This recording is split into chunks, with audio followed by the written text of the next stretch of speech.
Subay sa hagit nga giatubang karon sa mga student publication sa mga universidad dinhi sa syudad sa Cebu, gidiso ni Cebu City Councilor Ray-Gialon ang Students' Rights and Welfare kon Straw Ordinance. Kini isip usa ka ang padung sa pagkabot sa tinud-anay nga campus press freedom. Gisaysay sa konsehal ang importansya ngadto sa mga student journalists sa maong ordinansa nga gitakda sa ikaduhang pagbasa sa konseho sa Dakbayan. It's extremely important because there's nothing like that. And being a student leader myself some decades ago, I can feel them. Exactly the reason why I lobbied for that ordinance. What we really want is for these students to have their own publication, which is what they desire. Apan adunay mga kabalakang gipadayag ang mga tinun-an ug student journalist dinhi sa Dakbayan mahitungod sa Section 9 sa Straw Ordinance. Hinungdan nga mipahigayon og forum ang mga student publication gikan sa nagkalain-laing universidad sa Cebu karong adlaw Marso 10, 2023 aron mapalanog ang ilang mga kabalaka. One of the things as well that is mentioned in Straw Ordinance is ang collection sa student publication fee to be held in trust by the school administration. So the reason why this is a very pressing issue to us, kaya for example kami until now, walang hapon may today's Carolinian funds. It's for practical reasons.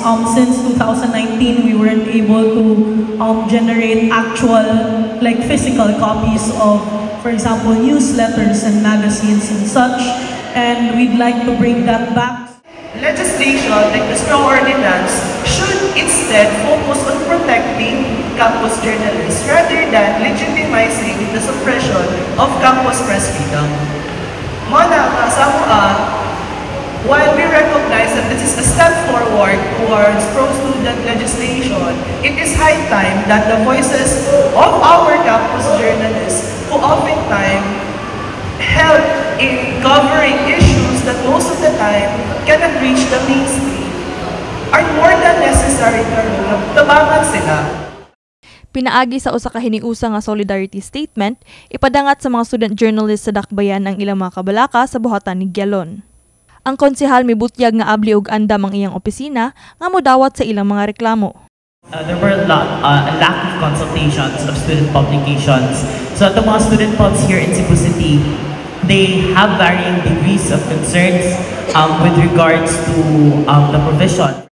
My office is open for the public. No, they can always come and go. Ang ilang numbers, we've already exchanged numbers nila. So wala problema madam. Just in universities. The more ganining rason nga ato ng gilabi ang Straw Ordinance para nila. So dako kayo tapang ang ilang input. I encourage them, not only for today's curriculum, but for all others nga mga staff, personnel, ang mga interested sa mga students of publication. Lain-lain nga mga colleges and universities. The more input, the better. Ano input sila itong incorporate? Nagkanayon si Gialon nga ang ordinance focused on student publications, equality ug rights of LGBT. Sa laing bahin, giawhag sa Kabataan Party List Cebu President nga si Kyle Enero nga aprobahan na unta ni Presidente Ferdinand Marcos Jr. ang giduso nga Press Freedom Bill.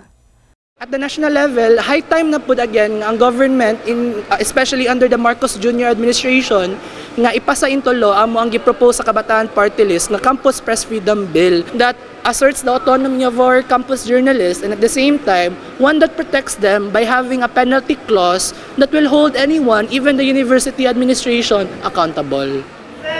Defend press freedom! Defend press freedom! Kini si Queenie Joligon alang sa 𝗫𝗏 TV Cebu.